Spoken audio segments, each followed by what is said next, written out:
Bismillah, assalamualaikum warahmatullahi wabarakatuh. Innal hamdalillah nahmaduhu wa nasta'inuhu wa nastaghfiruh wa na'udzu billahi min shururi anfusina wa min sayyiati a'malina. Man yahdihillahu fala mudhillalah wa may yudlil fala hadiyalah. Asyhadu an la ilaha illallah wahdahu la syarikalah wa asyhadu anna Muhammadan abduhu wa rasuluh. Qala Allah Ta'ala fi kitabihil karim, a'udzu billahi minasyaitonir rajim. Ya ayyuhalladzina amanu taqullaha haqqa tuqatih wa la tamutunna illa wa antum muslimun.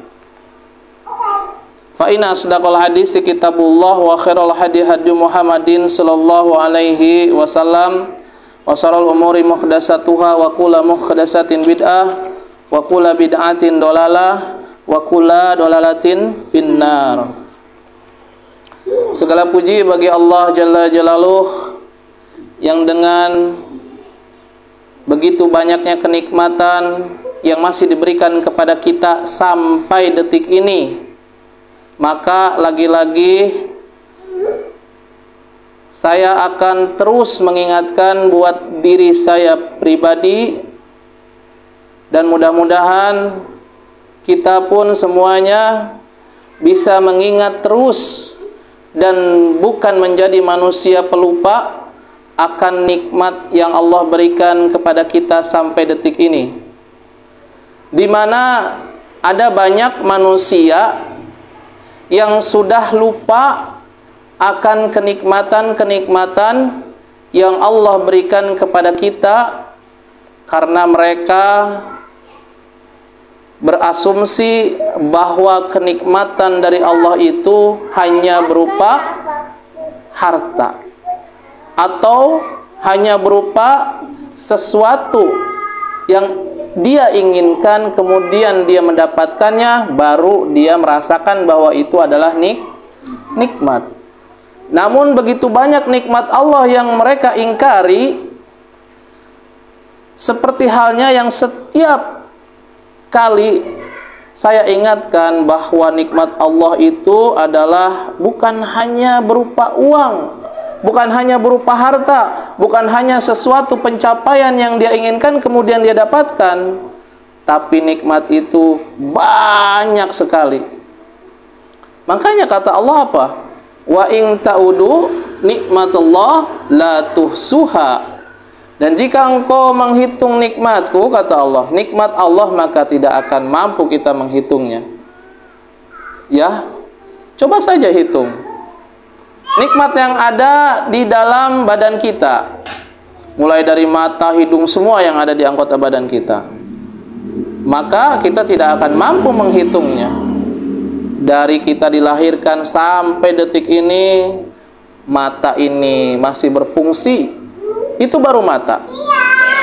Maka saya akan terus mengingatkan untuk pribadi saya, dan mudah-mudahan untuk semuanya menjadi pengingat bahwa janganlah kita menganggap remeh kepada nikmat Allah, ya. Janganlah kita hanya terkotak, ya, mengartikan kenikmatan dari Allah itu hanya berupa harta dan sesuatu yang kita inginkan. Baik, mudah-mudahan Allah jadikan kita manusia yang pandai bersyukur. Karena apa? Karena ketika manusia itu pandai bersyukur, maka ada janji dari Allah Jalla Jalaluh. Apa? La in syakartum la azidanakum. Jika engkau bersyukur atas apa nikmat-nikmatku, kata Allah, la azidanakum, maka akan aku tambahkan nikmatku untuk kalian. Ini janji dari Allah. Maka ketika kita ingin mendapatkan kenikmatan yang lebih, seharusnya kita menjadi manusia yang bersyukur. Manusia yang memperbanyak syukur. Nah, bagaimana caranya kita bersyukur kepada Allah Subhanahu wa taala? Menggunakan anggota tubuh kita, lisan kita, pikiran kita untuk beribadah kepada Allah sebagai bentuk terima kasih kita terhadap semua nikmat yang telah. Nah, cara kita bersyukur kepada Allah Subhanahu wa taala adalah satu, dengan hati. Dengan hati kita meyakini bahwa semua yang ada di alam semesta ini Semua yang kita rasakan ya itu adalah dari Allah Jalla Jalaluh. Kita yakin semua dari Allah. Kemudian yang kedua, setelah kita yakin, maka kita ucapkan. Dengan ucapkan, seperti apa ucapannya? Alhamdulillahirabbil alamin. Rasulullah Shallallahu Alaihi Wasallam mencontohkan bagaimana caranya bersyukur kepada Allah, memuji Allah. Beliau Shallallahu Alaihi Wasallam mengatakan, Alhamdulillah alladzi bi ni'matihi tatimmu sholihat. Itu Rasulullah Shallallahu Alaihi Wasallam mencontohkan seperti itu ya. Makanya kalau kita ingin melihat manusia yang pandai bersyukur itu, ya nggak usah jauh-jauh, kita lihat Rasulullah Shallallahu Alaihi Wasallam. Beliau adalah manusia yang pandai bersyukur kepada Allah Subhanahu wa taala. Beliau sudah mencontohkan bagaimana caranya bersyukur kepada Allah.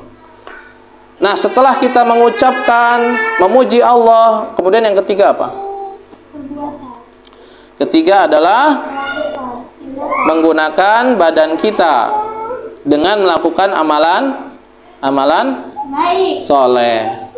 Salah lagi. Ini adalah bentuk atau cara kita bersyukur kepada Allah Subhanahu wa taala. Nah, mudah-mudahan berkumpulnya kita sekarang Allah ya masih memberikan kesempatan kepada kita. Artinya apa? Artinya Allah itu, nah di sini kita boleh berbangga diri ya. Berbangga diri bukan berbangga-bangga kepada orang lain, bukan. Berbangga diri artinya apa? Ketika kita bisa duduk di tempat ini, terus kita mempelajari agama Allah, maka kita boleh berbangga diri bahwa insya Allah, Allah ini sedang cinta kepada kita. Allah ini sedang memberikan rahmat kepada kita sehingga kita mau duduk bermajlis di tempat ini. Bayangkan berapa juta, berapa miliar manusia di luaran sana yang mereka tidak punya waktu untuk duduk bermajlis, menuntut ilmu, membaca ayat-ayat Allah atau apapun itu, mereka sibuk dengan dunianya masing-masing. Coba lihat ya, maka hidayah ini sangat mahal.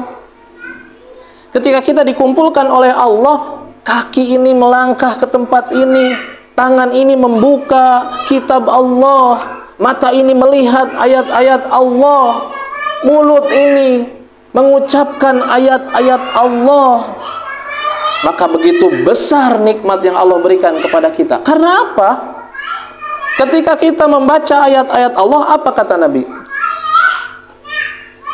Aku tidak mengatakan bahwa alif lam mim itu 3 huruf, melainkan alif 1 huruf dikali 10 kebaikan, lam 1 huruf dikali 10 kebaikan, mim 1 huruf dikali 10 kebaikan. Maka ketika orang membaca alif lam mim, berarti mendapatkan 30 kebaikan, 30 pahala. Ini kita tanpa keluar uang ya, tanpa keluar tenaga yang ekstra seperti orang-orang yang bekerja macul. Mereka harus pakai tenaga yang kuat. Tapi ketika membaca ayat-ayat Allah, a'udzu billahi minasyaitonir rajim, alif lam mim, 30 kebaikan, 30 pahala yang kita dapatkan. Belum lagi para malaikat turun, diliputi oleh rahmat, dan Allah menyebutkan nama-nama kita kepada makhluk-makhluknya. Ini keutamaan bermajlis. Jadi kenapa kita harus melewatkan ini semua? Tapi lagi-lagi hidayah itu milik Allah. Kalau manusia itu belum mendapatkan hidayah, jangan harap ingin mendatangi tempat-tempat untuk menuntut ilmu. Gak bisa. Mau berbusa pun orang itu memberikan nasihat kepada dirinya, tapi kalau hidayah belum Allah kasih, maka tidak akan ngepek, tidak akan berpengaruh kepada orang itu. Maka sekali lagi kita boleh berbangga diri nih, bahwa sejatinya mudah-mudahan Allah lagi menginginkan kebaikan kepada kita, sehingga kita masih diberikan keinginan untuk membaca ayat-ayat Allah. Ini mahal, gak bisa dibayar dengan uang. Kalau hidayah ini bisa dibeli oleh uang, maka orang kaya enak. Aku bayar 1 juta ya Allah, jadikan aku menjadi manusia yang rajin menuntut ilmu, yang rajin membaca Quran, yang rajin datang ke majelis-majelis ilmu, maka hidayah turun karena dibeli 1 juta. Tapi hidayah milik Allah tidak bisa dibeli oleh harta. Makanya para sahabat mengatakan, andaikan hidayah itu bisa aku beli, maka aku beli semuanya dengan hartaku. Andaikan rahmat itu bisa dibeli, maka aku beli dengan hartaku.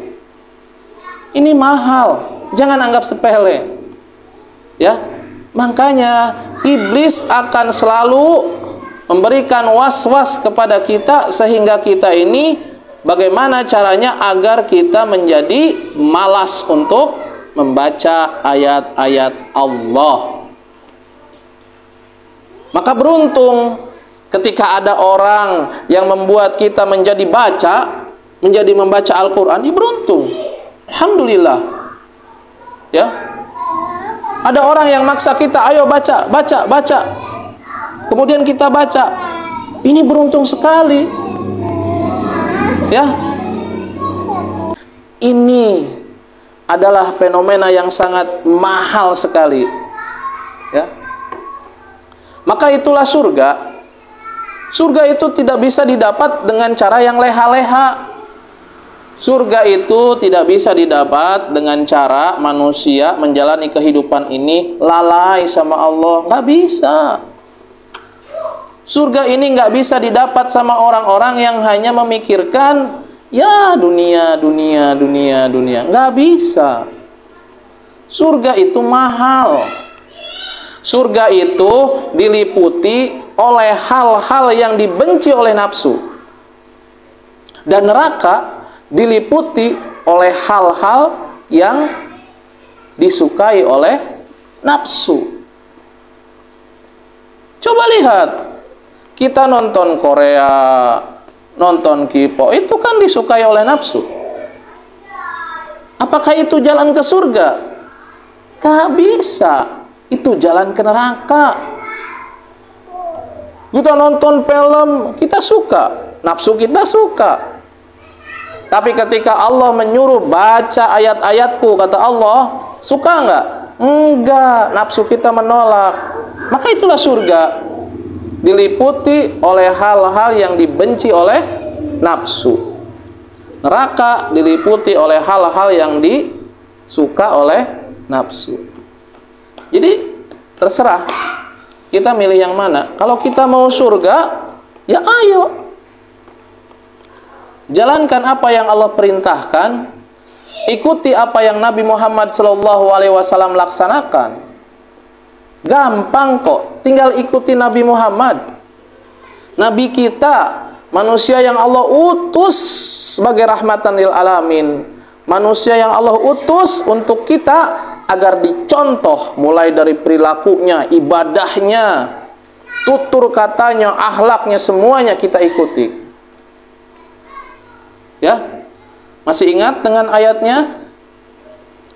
Qul in kuntum tuhibunallah fattabi'uni.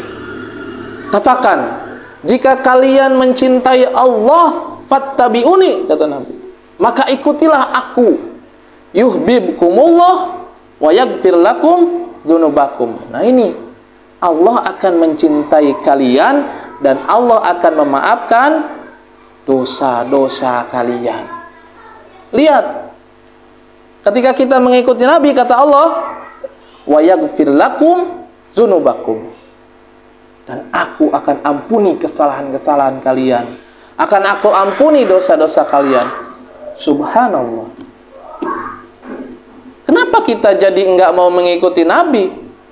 Padahal ada jaminan dari Allah, Allah akan mengampuni dosa-dosanya dan Allah akan cinta kepadanya. Kenapa kita tidak mau mengikuti Nabi? Kenapa kita lebih memilih manusia-manusia yang selalu menyelisihi Nabi. Kenapa? Apa yang terjadi dengan kita? Nabi sudah dijamin oleh Allah tidak tersentuh api neraka. Nabi sudah dijamin oleh Allah surga. Dan surga atau manusia tidak akan bisa masuk surga sebelum Nabi Muhammad SAW membuka pintu surga. Lantas kenapa kita tidak mengikuti Nabi? Kenapa kita lebih memilih ulama A, ustadz A, kiai A, imam A, yang ternyata dia menyelisihi Nabi Muhammad SAW? Apa yang terjadi dengan kita? Mana logika kita? Mana akal sehat kita? Allah sengaja turunkan Nabi, Allah sengaja utus Nabi untuk dicontoh. Lantas kenapa kita tidak mencontohnya? Mana bukti ucapanmu aku cinta sama Nabi? Mana? Mana buktinya? Sedangkan amalan-amalan yang Nabi Muhammad SAW lakukan tidak kita lakukan. Malah amalan-amalan orang yang kita lakukan. Ini mana buktinya kalau kita cinta Nabi? Padahal kita nanti di padang mahsyar kita butuh syafaat Nabi. Yang Nabi memanggil kita, umatku, umatku, umatku, sini minum di telagaku, kata Nabi. Namun ketika manusia yang dilihat bekas dari wudunya, maka kata Nabi, dia umatku, kata Nabi. Terlihat dari bekas wudunya. Namun ketika mau ke telaganya Nabi, para malaikat menghadang sebagian manusia. Jangan. Lantas Nabi komplain sama malaikat. Kenapa? Ya malaikat, dia umatku, kata Nabi. Kata malaikat apa? Engkau tidak tahu apa yang mereka lakukan setelah engkau meninggal. Maka kata Nabi, pergi kalian, pergi kalian, pergi kalian.